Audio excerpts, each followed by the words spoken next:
सुप्रभात बच्चों।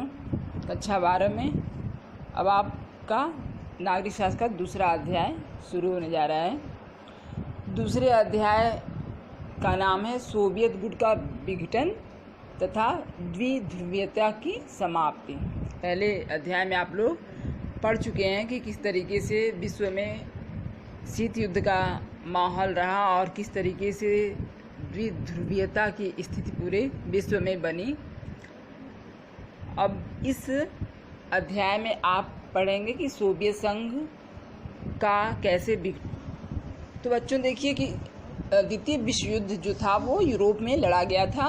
अतः इस युद्ध में हारने वाले देशों जैसे जर्मनी व इटली के साथ साथ जीतने वाले देश जैसे ब्रिटेन व फ्रांस भी राजनीतिक व आर्थिक रूप से कमज़ोर हो चुके थे। यूरोपीय शक्तियों के पराभव के बाद विश्व में दो महाशक्तियों का उदय हुआ तथा शीत युद्ध काल के दो ध्रुवों का नेतृत्व इन्हीं महाशक्तियों ने किया। इस प्रकार द्विध्रुवीयता शीत युद्ध की प्रमुख विशेषता थी। इसमें विश्व शक्ति के दो केंद्र थे, पहला अमेरिका और उसके समर्थक पूंजीवादी देश तथा दूसरा गुट था सोवियत संघ और उसके समर्थक जो भी साम्यवादी देश थे। पहले भी आप लोग इस बात को जान चुके हैं, आप लोगों को बताया जा चुका है। तो शीत युद्ध काल में दोनों गुटों के मध्य तनाव रहा, लेकिन 1991 में सोवियत संघ के विघटन के साथ ही साम्यवादी गुट का बिखराव हो गया और इस प्रकार शीत युद्ध व दो ध्रुवीयता ये दोनों स्थितियां धीरे धीरे विश्व से खत्म हो गईं। अब इसी चीज़ को हम विस्तार से पढ़ेंगे। देखिए, सबसे पहले आपका जो टॉपिक है वो है कि सोवियत की साम्यवादी व्यवस्था क्या थी। तो देखिए, सोवियत संघ भौगोलिक दृष्टि से विश्व का सबसे बड़ा देश था और विघटन के बाद भी इसका उत्तराधिकारी रूस आज भी विश्व का सबसे बड़ा देश है।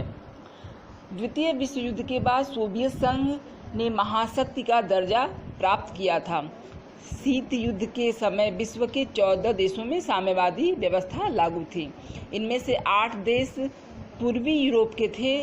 ये सभी देश सोवियत गुट के सदस्य थे। 1991 में सोवियत संघ के विघटन तथा शीत युद्ध का अंत एक आकस्मिक घटना नहीं थी।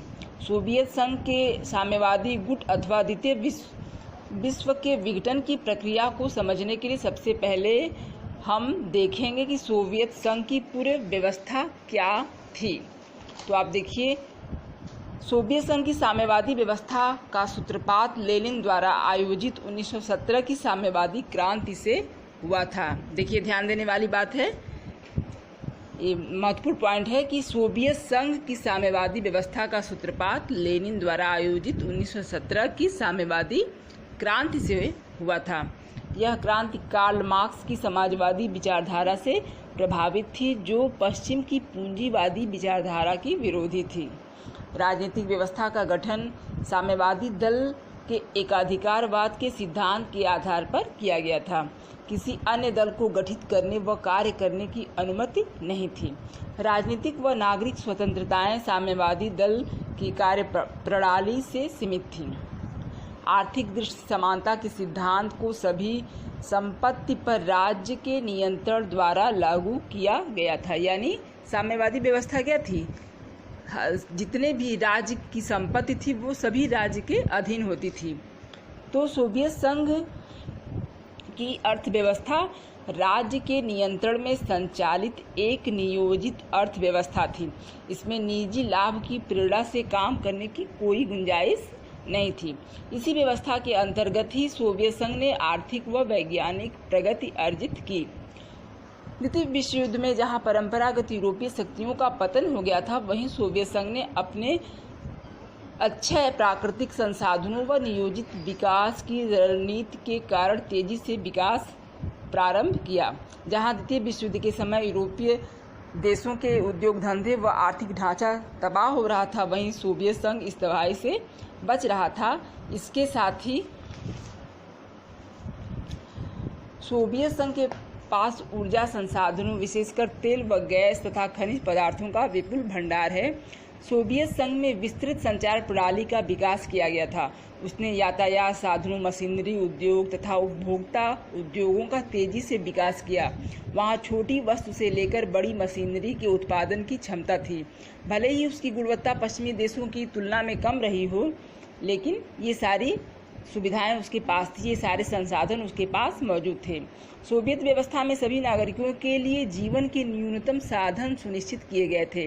सभी आवश्यक नागरिक सुविधाएं राज्य द्वारा रियायती दरों पर उपलब्ध कराई गई थी। सोवियत राज्य एक कल्याणकारी राज्य था जहां बेरोजगारी की समस्या नहीं थी। सभी भूमि व संपत्ति पर राज्य का अधिकार था। धीरे धीरे सोवियत अर्थव्यवस्था अमेरिका के बाद विश्व की सबसे अधिक विकसित अर्थव्यवस्था बन गई थी। अब देखिए आपका अगला पॉइंट है, किस तरीके से वहाँ केंद्रीकृत व अधिनायकवादी राज्य व्यवस्था कायम हुई। तमाम आर्थिक उपलब्धियों तथा वैज्ञानिक प्रगति के बावजूद सोवियत संघ की राजनीतिक व्यवस्था एक अत्यंत केंद्रीकृत व्यवस्था थी। साम्यवादी पार्टी के अलावा अन्य किसी दल के निर्माण की अनुमति वहाँ नहीं थी। इसमें साम्यवादी पार्टी की राज्य नौकरशाही अत्यधिक अधिनायकवादी हो गई, यानी साम्यवादी पार्टी की जो नौकरशाही थी वो एक तरीके से तानाशाही प्रवृत्ति उसमें आ गई, जिसके कारण नागरिकों को जीवन कठिन हो गया। विचार, अभिव्यक्ति तथा अन्य स्वतंत्रताओं में धीरे धीरे कमी आने लगी, जिसके कारण नागरिकों में असंतोष की भावना पैदा होने लगी, जिसकी अभिव्यक्ति वे कार्टूनों इत्यादि के माध्यम से करने लगे। सभी महत्वपूर्ण राजनीतिक संस्थाओं पर साम्यवादी दल का नियंत्रण था, लेकिन साम्यवादी दल किसी के प्रति उत्तरदायी नहीं था। नागरिकों के सांस्कृतिक मामलों पर भी दल का प्रभावी नियंत्रण था। सोवियत संघ का निर्माण 15 गणराज्यों से मिलकर हुआ था, लेकिन साम्यवादी दल इन गणराज्यों के प्रति भी उत्तरदायी नहीं था। परिणाम क्या हुआ कि सभी गणराज्य अवहेलना और घुटन का अनुभव करने लगे। अब अगला पॉइंट आपका है, किस तरीके से सोवियत गुट का विकास हुआ। तो देखिए बच्चों, द्वितीय विश्व युद्ध के बाद एक महाशक्ति के रूप में सोवियत संघ ने अपने प्रभाव का विस्तार कर अपने नेतृत्व में साम्यवादी गुट का विकास किया, जो शीत युद्ध काल में शक्ति का एक प्रमुख केंद्र था। द्वितीय विश्व युद्ध के बाद सोवियत संघ ने पूर्वी यूरोप के उन देशों पर अपना राजनीतिक प्रभाव व सैनिक नियंत्रण स्थापित कर लिया, जिन्हें उसने द्वितीय विश्व युद्ध के दौरान जर्मनी व इटली के फाशीवाद नियंत्रण से मुक्त कराया था। युद्ध समाप्ति के समय सोवियत संघ की सेनाओं ने बर्लिन तक पूर्वी यूरोप पर अधिकार कर रखा था। इस क्षेत्र के सभी देशों की जनता भी जर्मन नियंत्रण से उन्हें मुक्त कराने के कारण सोवियत संघ के प्रति सहानुभूति रखती थी। इन देशों में सोवियत संघ की देखरेख में साम्यवादी समूहों के नियंत्रण वाली सरकार का गठन किया गया। सोवियत ऐसा करके पश्चिमी मोर्चे पर अपनी सुरक्षा को भी सुनिश्चित कर लेना चाहता था, और इसी क्रम में 1945 में पोलैंड में 5 दलों की मिलीजुली सरकार का गठन किया गया, लेकिन इसके सभी महत्वपूर्ण पदों पर साम्यवादी तत्वों का अधिकार था। 6 मार्च 1945 को रोमानिया में सोवियत समर्थित साम्यवादी सरकार का गठन किया गया। नवंबर 46 में रोमानिया में चुनावों में वहां की साम्यवादी पार्टी को बड़ा बहुमत प्राप्त हुआ। अप्रैल 1948 में रोमानिया का जो नया संविधान बनाया गया उसमें भी सोवियत मॉडल की ही छाप दिखाई दे रही थी। इसी तरह नवंबर 1945 में बुल्गारिया में भी चुनाव हुए, और जिनमें गैर साम्यवादी दलों की भागीदारी न के बराबर थी, यानी वहाँ भी साम्यवादी सरकार बन गई। 1946 के चुनाव में बुल्गारिया में साम्यवादी पार्टी को स्पष्ट बहुमत प्राप्त हुआ। अगस्त 1947